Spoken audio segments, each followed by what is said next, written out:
orang-orang yang mengganggu keamanan anggota PAM Swakarsa itu juga alhamdulillah bergabung dengan kita.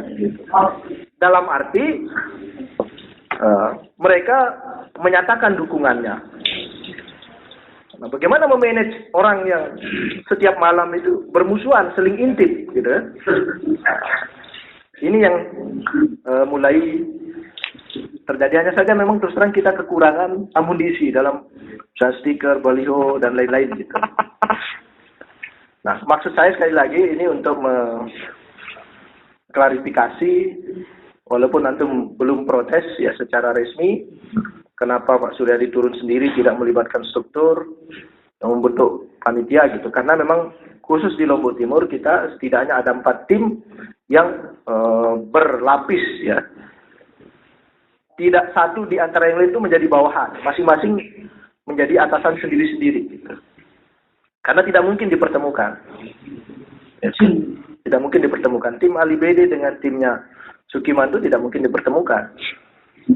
Ya, sehingga mereka juga langsung koordinasinya ke saya, membuat jadwal sendiri. Saya gilir hari ini full untuk diatur oleh tim Ali BD. Gitu. Misalnya besok hari Rabu Kamis itu saya akan keliling juga di Lombok Timur, timnya Ali BD yang handle kegiatannya. Nanti pada hari berikutnya itu tim Pak Sukiman yang akan buatkan saya jadwal dan di tempat yang berbeda. Nah, saya berharap juga itu melengkapi itu secara struktur, ya, secara struktur PKS di mana yang memang kita punya jaringan dan masa. Kalau dibutuhkan saya hadir, insya Allah saya akan jadwalkan. Saya datang ke sini misalnya ke tempat yang antum minta tanpa sepengetahuan mereka, baik Sukiman maupun Pak Ali BD, gitu. Dan itu sudah saya sampaikan seperti itu, ya. Nanti partai juga akan ada timnya, dia akan jalan ya, mengamankan apa yang menjadi partai kita. Sehingga dalam situasi politik yang semacam itu, kadang-kadang kita juga sedikit menyimpang dari manajemen yang normal. Gitu. Dalam manajemen yang normal. Ya, sebagaimana dalam muamalah misalnya, yang normalnya itu kan kalau antum tempeleng orang itu tidak baik dalam muamalah. Ya, seperti yang saya sampaikan itu tidak sopan kan? Injak kaki orang tidak sopan. Tapi kalau dalam peperangan tempeleng orang itu terlalu halus.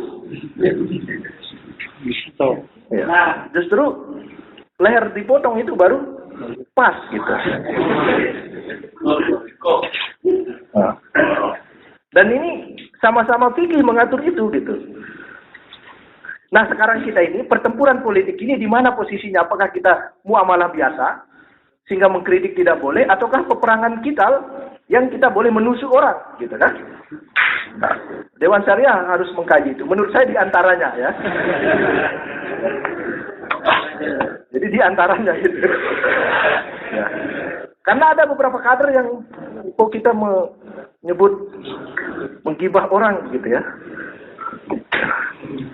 Dalam perang, seperti tadi antum cubit orang itu terlalu sopan gitu. Kalau muamalah biasa antum cubit wajar, kok dicubit orang gitu. Nah, sekarang ini kadang-kadang bukan gibahnya ya, tetapi bagaimana membuka kelemahan-kelemahan yang publik akhirnya tahu gitu. Kalau itu kelemahan sehingga jangan diikuti. Kan gitu konteksnya. Ya. Dan judulnya ini adalah kita merebut kekuasaan. Merebut kekuasaan itu kan banyak cara, mulai dengan cara perang, ya. Kemudian kita berdiplomasi atau dengan apa gitu. Ini kan hanya pilihan-pilihan caranya, tapi hakikatnya adalah merebut kekuasaan.